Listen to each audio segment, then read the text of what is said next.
Surf Ballroom in Clear Lake, Iowa is well known for the day the music died. The tragic loss of 4 individuals in a plane crash. Richie Valens, Buddy Holly, the Big Bopper, and their pilot, Roger Peterson. This is a site that many people come to visit. But I came to Clear Lake for another reason, a little action. That action is brought on by one of Mother Nature's primary elements, air, which is represented by the wind. It's a deceptive element, as you can't see it like the other 3 elements of earth, fire, and water. Air cannot be held, cannot be captured, and it cannot be tamed. Though it can be felt, it is the invisible mover of objects we can clearly see. Although philosophically, wind and air represent all that we cannot see. Our souls, our spirits, and our hearts. And it is these that compel us to enjoy life through sensation and excitement, to satisfy that need for speed.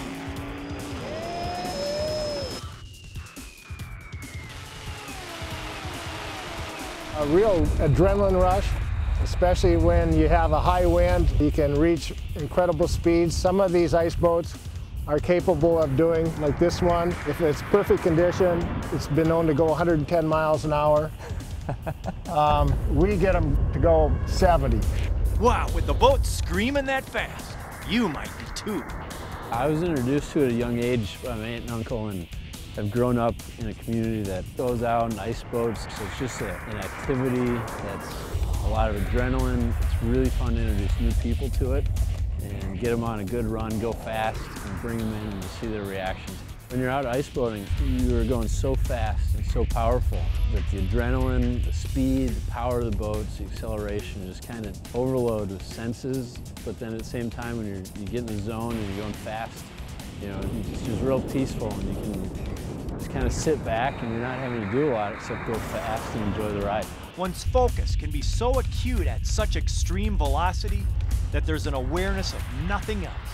Beyond that focus, it's not all about speed and thrills. There's a special camaraderie among ice boaters. You form a real bond with these guys. You go sail for a while, you come back, hang out on the beach, just kind of shoot the breeze and hang out and just sail. But everybody looks out for each other. They have a keen awareness of safety, with the potential of open water, pressure ridges, heaving ice conditions, all of which are continually changing. These thrilling experiences are something ice boaters welcome the opportunity to share with others. It's really fun to introduce new people to it, to get them out there, get them on a good run, go fast, and bring them in and see their reaction to it, and let them experience something that not a lot of people do. Once you understand basic concepts of sailing and get some boat handling down, you know, it's a relatively easy sport to pick up and learn. That's all I had to hear. Show me what I would need to know to control the boat.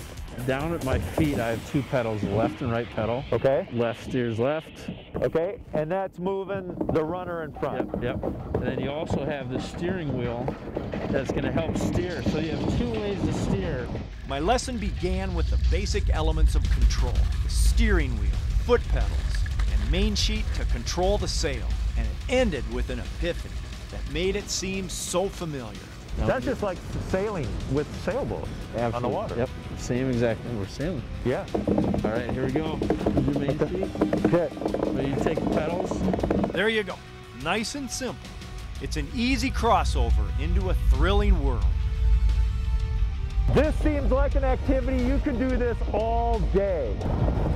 Wow, the acceleration is incredible. Oh, when you get a gust that comes through, it just power on. When you're sailing these boats, they're very nimble, extremely responsive. You're going very fast, and you're so low to the ground that you really get a sense of the speed. You're so close to the ice. Wow, have you ever got a sensation of control, velocity, and acceleration, boy? This is killer.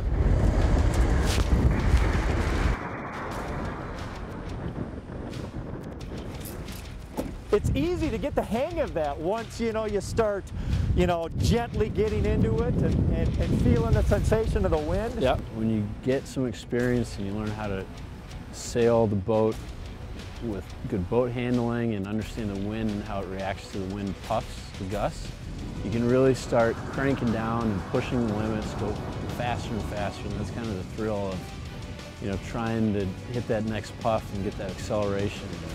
You know, there's nothing quite like it where you're just ripping a foot off the deck, you know, 40 to 50 miles an hour and full speed. It's incredible. Pushing the limits and embracing that speed can dish out magical thrills. You can get on two rails in your ice boat, you speed up, it quiets down, you feel kind of like you're floating, and you're just kind of gently gliding up there. You can stay on those runners for a little while, and there's just nothing quite like, you know, that feeling when you get up there like that. It's kind of like riding a wheelie. There's some of us that are pretty experienced and we like to go out in more extreme conditions and, you know, push the limits and see how fast we can actually get these boats to go. For ice boating, like many things, you can make the ride whatever your heart desires. A lot of times, you know, on the milder winds, it's, you know, just pleasant to go out there and sail around. It's the motion of the boat, the sounds, you know, it's a sensory overload sometimes. If we get a little bit of snow, you can get some pretty good drifts on this lake, let's say like 2 feet high. And if they're brand new, the snow consistency is very light and fluffy. And if you hit some of these drifts, all that you can see is the top of the mast and this big explosion of snow. It's just a great sport. Ice boating is a sensation-based activity. You feel the controls and the wind. You don't read dashboard instruments. The boat glides and steers by the control of your hands. There's an elegance to the experience and even to the design of the craft itself. The lines and the form of each of the boats. There's a simplicity to it all. I've sailed for a long time, but there's nothing like sailing on ice. The drag is nil. You have 3 blades on the ice and the speeds that you can attain. One of the guys, we GPSed him at 75.5 on this size boat, which is incredibly fast, and you're very close to the ground with no brakes. So, you know, there's an extra thrill when the wind hits you just right and you lift up and shoot out. I can't explain it any other way than it's just awesome. And it's not with a motor, it's with the wind that's out here. And the guys that I'm with are friends that I may go back to kindergarten with. So between the two things, it's the greatest thing ever. It sure rides high on my list now. And off we go into the wild blue yonder! Life to the Max is brought to you by Life Touch, photography for a lifetime.